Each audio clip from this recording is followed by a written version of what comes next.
রব্বুল আলামিন বলে ইন্নাল্লাহা ইউহিব্বুত তাওয়াবিন, ইন্নাল্লাহা ইউহিব্বুত তাওয়াবিন ওয়া ইউহিব্বুল মুতাতাহহিরিন।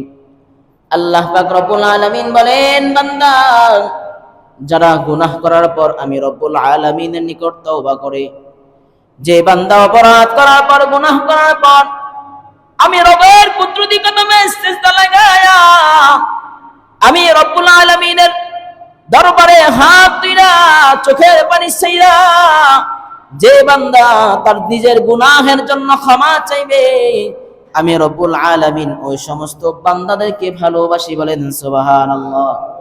আল্লাহ পাক রব্বুল আলামিন বলে, বান্দা তোমার হাজার হাজার গুনাহ করতে করতে সমুদ্রের ফেনার পরিমাণ তোমার গুনাহ, পাহাড় থেকেও ওজন হয়ে গেছে তোমার গুনাহের পরিধি।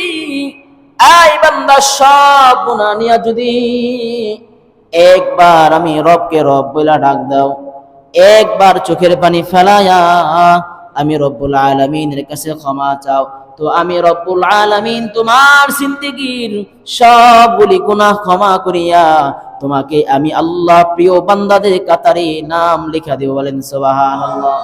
তাহলে বোঝা যায় আল্লাহ পাক রব্বুল আলামিন বড় দয়াশীল। আল্লাহ বলেন, যারা তওবা করে নিজের গুনাহের জন্য ক্ষমা চায়, আমি রব্বুল আলামিন তাদেরকে মহব্বত করি, আমি রব্বুল আলামিন তাদেরকে বড় ভালোবাসি, বড় মায়া করি। এজন্য ভাইরা আমার, জিন্দেগীর মধ্যে আমাদের চলতে ফিরতে গুনাহ হয় কি হয় না? আমরা যখন বাহিরে যাই, আমরা ডানে তাকাই তাও দেখি গুনাহ, আমরা বামে তাকাই তাও দেখি গুনাহ, আমরা সামনে তাকাই তাও আমাদের জিন্দেগীর মধ্যে গুনাহ। প্রত্যেকটা সেক্টরে, প্রত্যেকটা জায়গায় আমরা গুনাহের সাথে সম্পৃক্ত।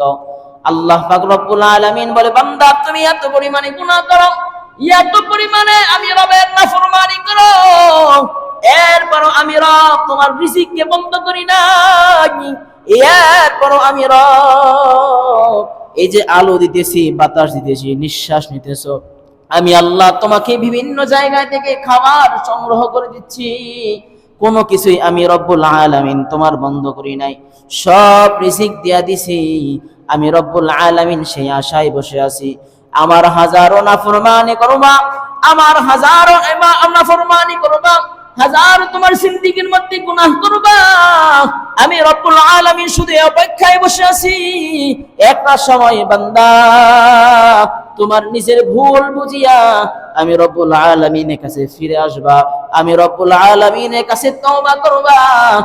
এমন তওবা করবা যে তওবাটা হবে তাওবায়ে নাসুহা, এমন তওবা করবা যে তওবা হবে একনিষ্ঠ তওবা, যে তওবার পরে নিয়ত করবা আর গুনাহ করবা না, এমন তওবা করবা, খাঁটি নিয়তে তওবা করবা।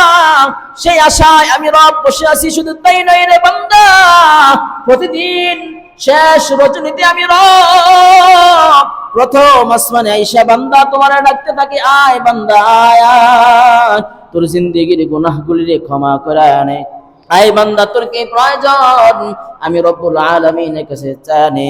আমি রব্বুল আলামিন তোমার জন্য প্রথম আসমানে আইসা তোমার ডাকতে থাকি, আর সেই অপেক্ষায় থাকি বান্দা একদিন আমার কাছে আসবা, তোমার কৃত গুনাহের কাছে ক্ষমা চাইবা, তোমার গুনাহের জন্য ক্ষমা চাইবা, আর আমি রব্বুল আলামিন তোমারকে ক্ষমা করিয়া তোমার নামটা মুত্তাকি বান্দাদের কাতারে লিখিয়া দিব। বলেন সুবহানাল্লাহ।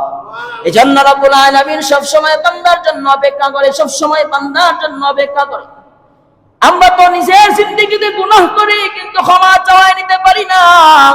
রব বলে শুধু বান্দা তাই নয়, নিজের জিন্দেগি গুনাহের করতে করতে যদি এমন একটা পর্যায়ে চলে যাও যে তুমি মৃত্যুর বিছানায় পড়ে গেছো, মুমূর্ষু অবস্থায় পড়ে গেছো, ওই সময় যদি তুমি আমি আল্লাহর নিকট খাঁটি দিলে তওবা করতে পারো, একনিষ্ঠ তওবা করতে পারো, ওই মুহূর্তেও আমি রব্বুল আলামিন তোমার জিন্দেগীর সব গুনাহ মাফ করে দেব। বলেন সুবহানাল্লাহ।